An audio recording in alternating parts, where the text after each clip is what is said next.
కుందేళ్ల పెంపకం. తక్కువ పెట్టుబడితో అధిక లాభాలు. కుందేళ్ల పెంపకం.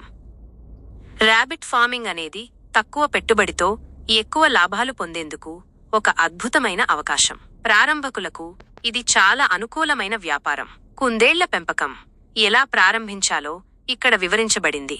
కుందేళ్ల పెంపకంతో లాభాలు. తక్కువ పెట్టుబడి. ఈ వ్యాపారం తక్కువ పెట్టుబడితో ప్రారంభించవచ్చు. చిన్న స్థలం సరిపోతుంది. కుందేళ్లను పెంచడానికి పెద్ద స్థలం అవసరం లేదు. చిన్న స్థలంలో బోనులలో కూడా పెంచవచ్చు. వేగవంతమైన సంతానోత్పత్తి. కుందేళ్లు తక్కువ సమయంలో ఎక్కువ పిల్లలను ఉత్పత్తి చేస్తాయి. ఒక ఆడ కుందేలు 30 రోజులలో గర్భం ధరించి ఒక్కో ఈతలో 6 నుండి 7 పిల్లలకు జన్మనిస్తుంది. ఏడాదికి సుమారు 35 పిల్లలను ఉత్పత్తి చేయగలదు. మాంసం మరియు ఉన్ని. కుందేళ్ల మాంసానికి మంచి డిమాండ్ ఉంది. ఎందుకంటే ఇందులో అధిక ప్రోటీన్లు, తక్కువ కొలెస్ట్రాల్ ఉంటాయి. అంగోరా జాతి కుందేళ్లను ఉన్ని కోసం కూడా పెంచుతారు. పేడ ఎరువు. కుందేళ్ల పేడ సేంద్రియ ఎరువుగా ఉపయోగపడుతుంది. ఇందులో నత్రజని, భాస్వరం అధికంగా ఉంటాయి. తక్కువ శ్రమ. ఇంటి సభ్యులే ఈ పెంపకాన్ని సులభంగా చూసుకోవచ్చు. అదనపు కూలీల అవసరం ఉండదు. తక్కువ వ్యాధులు. కుందేళ్లకు వ్యాధులు తక్కువగా వస్తాయి. టీకాలు ఇచ్చే అవసరం కూడా ఉండదు. కుందేళ్ల పెంపకం ప్రారంభించడానికి అవసరమైనవి: ప్రదేశం మరియు షెడ్ నిర్మాణం. కుందేళ్ల షెడ్ ప్రశాంతమైన, పరిశుభ్రమైన ప్రదేశంలో ఉండాలి.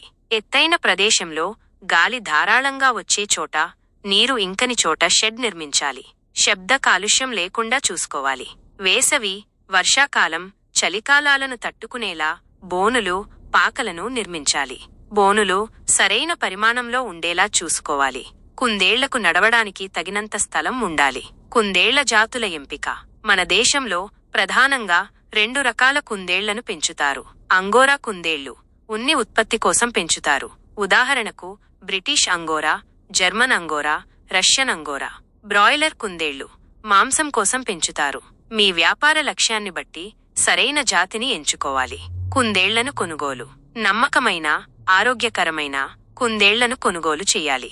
ప్రారంభంలో తక్కువ సంఖ్యలో, ఉదాహరణకు ఒక యూనిట్లో 7 ఆడకుందేళ్లు, 3 మగ కుందేళ్లు ప్రారంభించి అనుభవం వచ్చిన తర్వాత విస్తరించవచ్చు.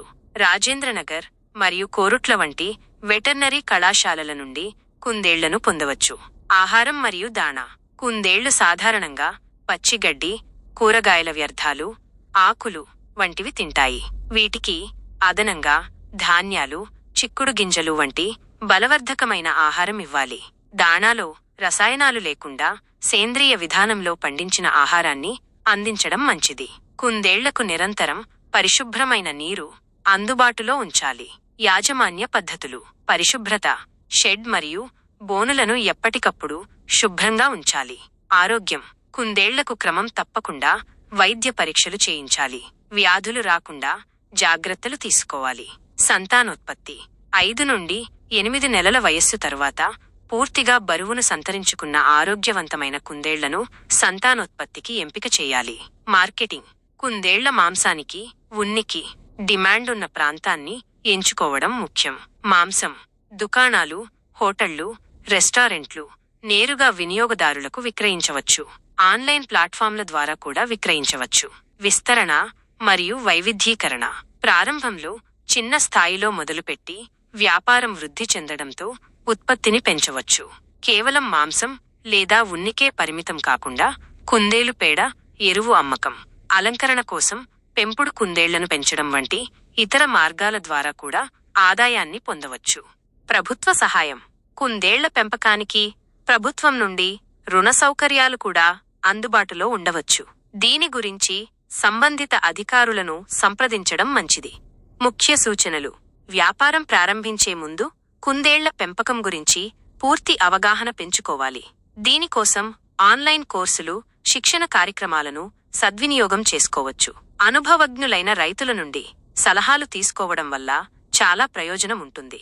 మొదట్లో చిన్న స్థాయిలో ప్రారంభించి అనుభవం మరియు డిమాండ్ను బట్టి వ్యాపారాన్ని విస్తరించుకోవడం ఉత్తమం. ఈ సమాచారం ప్రారంభకులకు కుందేళ్ల పెంపకం వ్యాపారం గురించి ప్రాథమిక అవగాహన కల్పిస్తుందని ఆశిస్తున్నాను. కుందేళ్ల పెంపకం గురించి మరింత సమాచారం కావాలంటే దయచేసి అడగగలరు. మీరు నా వీడియో చూసినందుకు ధన్యవాదాలు. నా వీడియో మీకు నచ్చినట్లయితే దయచేసి సబ్స్క్రైబ్ చేయండి, లైక్ చేయండి, షేర్ చేయండి, కామెంట్ చేయండి.